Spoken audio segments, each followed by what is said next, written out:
ভারতীয় সীমান্তরক্ষী বাহিনী বিএসএফ নওগাঁর ধামরাইহাট উপজেলার বস্তাবর সীমান্তে আন্তর্জাতিক সীমান্ত আইন লঙ্ঘন করে কাঁটাতারের বেড়া নির্মাণের চেষ্টা করে। ৮ জানুয়ারি সকালে বর্ডার গার্ড বাংলাদেশ বিজিবি এ কাজে বাধা দিলে কাজ বন্ধ করে দেয় বিএসএফ।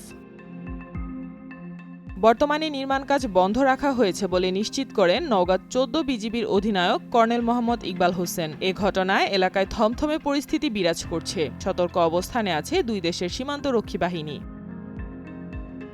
অধিনায়ক লেফটেন্যান্ট কর্নেল মোহাম্মদ ইকবাল হোসেন বলেন, নওগাঁর বস্তাবর এলাকায় প্রায় ৬০০ গজের মধ্যে দুই দেশের কোনো বেড়া নেই। হঠাৎ ভারতীয় সীমান্তরক্ষী বাহিনীর একটি দল ওই সীমান্ত এলাকায় কাঁটাতারের বেড়া দিতে আসে। আইন অনুযায়ী দুই দেশের সীমান্ত পিলার থেকে ১৫০ গজের মধ্যে ফসল চাষ ব্যতীত স্থায়ী কোনো স্থাপনা কিংবা বেড়া দিতে পারবে না। এটি দুই দেশের জন্যই প্রযোজ্য।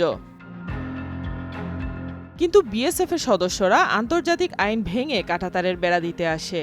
এই খবর পেয়ে বিজিবি সদস্যরা তাদের বাধা দেয়। এ সময় কাজ না করেই ফিরে যায় ভারতীয় সীমান্তরক্ষী বাহিনীর সদস্যরা। এ সময় বিজিবির সঙ্গে যোগ দেয় সাধারণ জনগণ।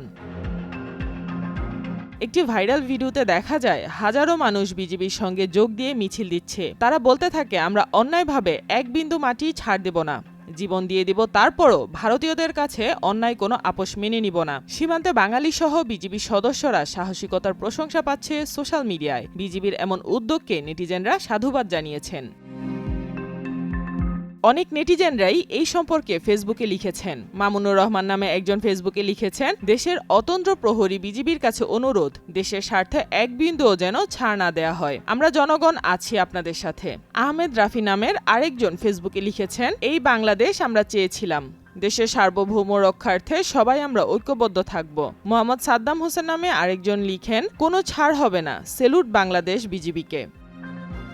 এর আগে কয়েকবার বিভিন্ন সীমান্তে বিএসএফ বেড়া দিতে এসে বিজিবির বাধার মুখে বিএসএফ চলে যেতে বাধ্য হয়। অথচ স্বৈরাচার শেখ হাসিনার আমলে বিজিবি বিএসএফ এর সঙ্গে কোনো কথাও বলতে পারেনি। এর মানেই হলো ৭১ নয়, ২৪-এর বাংলাদেশ।